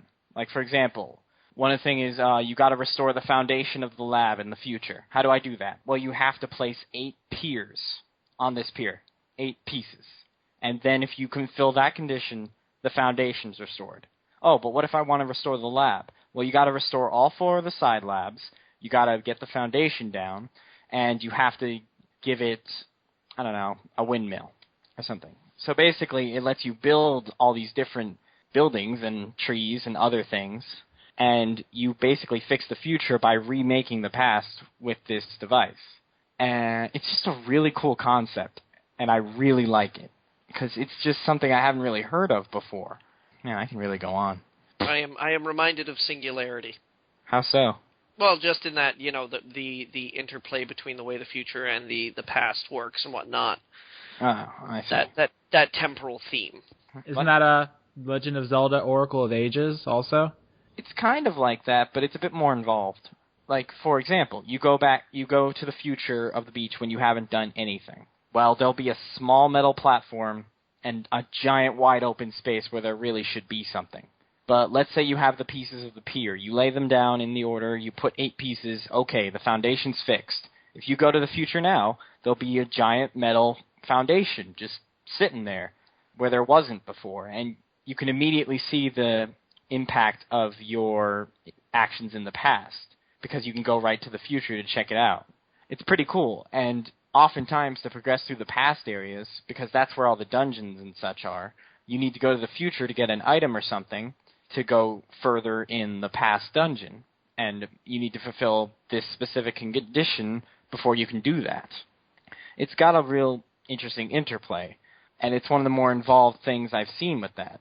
I mean, I never played Singularity, so I can't say exactly how involved it all was with the past and future thing they did there, but this is pretty much the most involved I've seen, and the concept really works well here.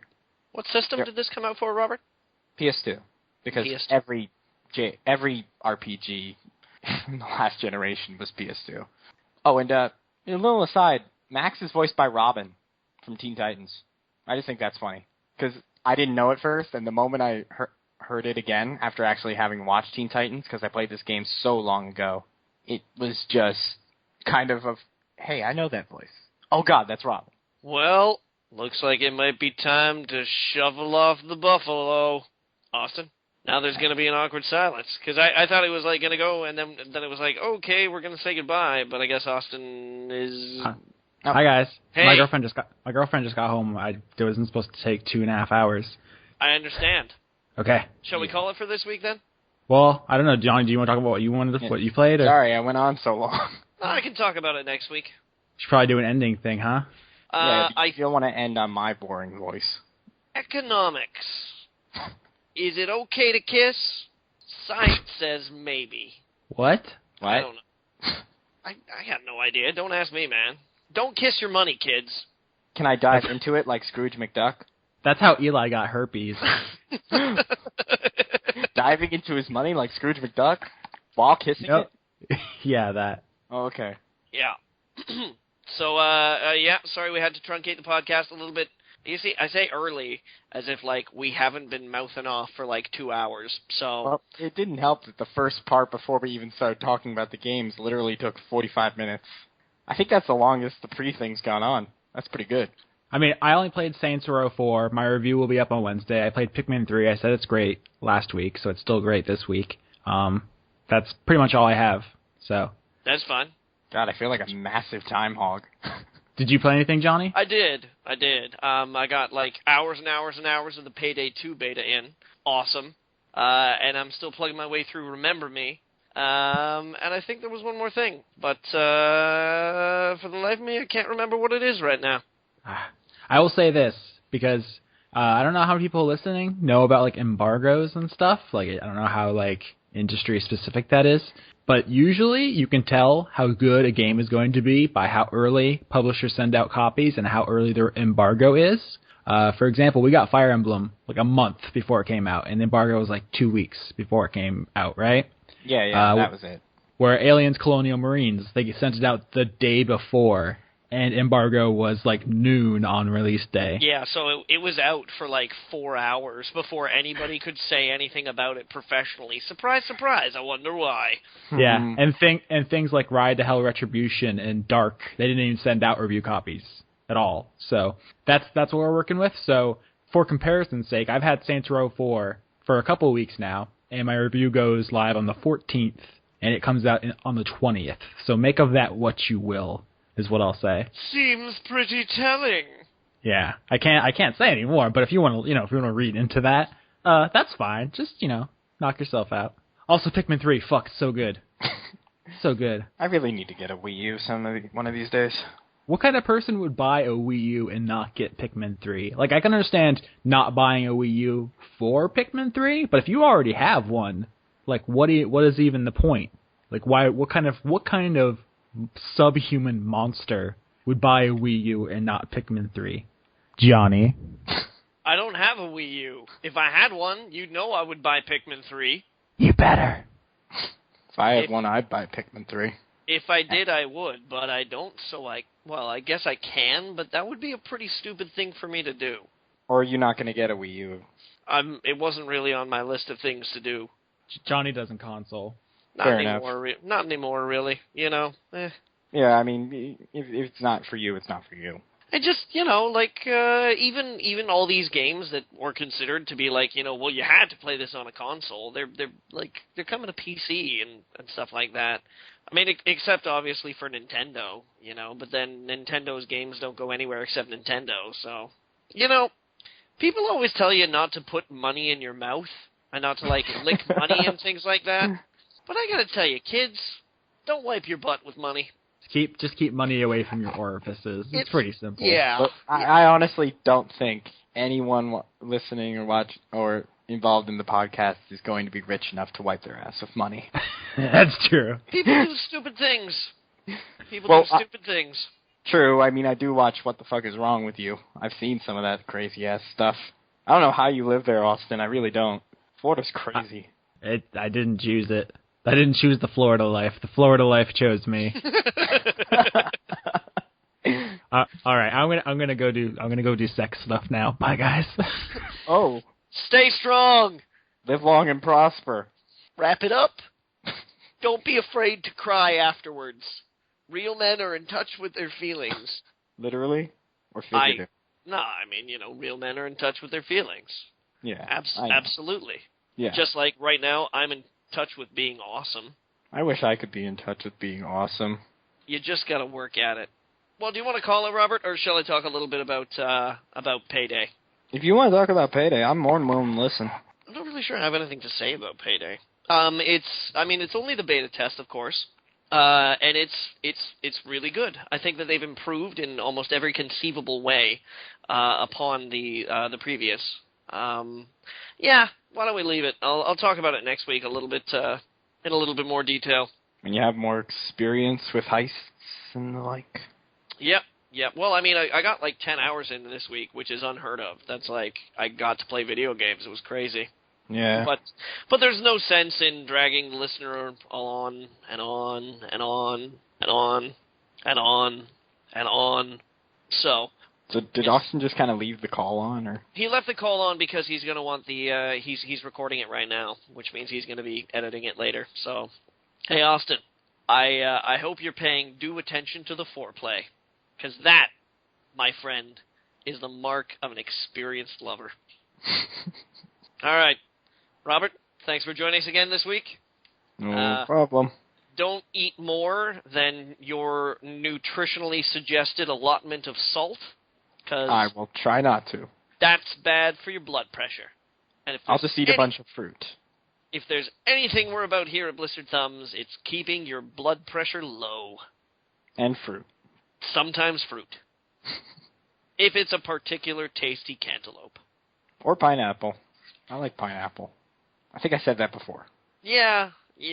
My problem is that pineapple's got a bunch of signals where it's like, stay away. And I'm like, okay. So True, but at least it's not a durian. they sell durian near me. Does it smell? I haven't gone that close to it. Good man. I'm thinking about it, though. It's difficult to walk into that grocery store and espy it from the corner of my eye and not be like, oh my god. You know, I've actually had durian candy before. Yes, actually, I know of it. I can't say I was very fond. It tasted spoiled. I think that's how people describe the actual fruit. Well, then I guess they got it right. I can't fault them.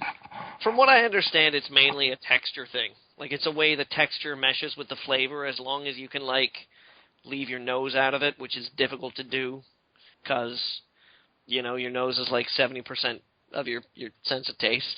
Yeah. How did we get back to fruit? This is insane.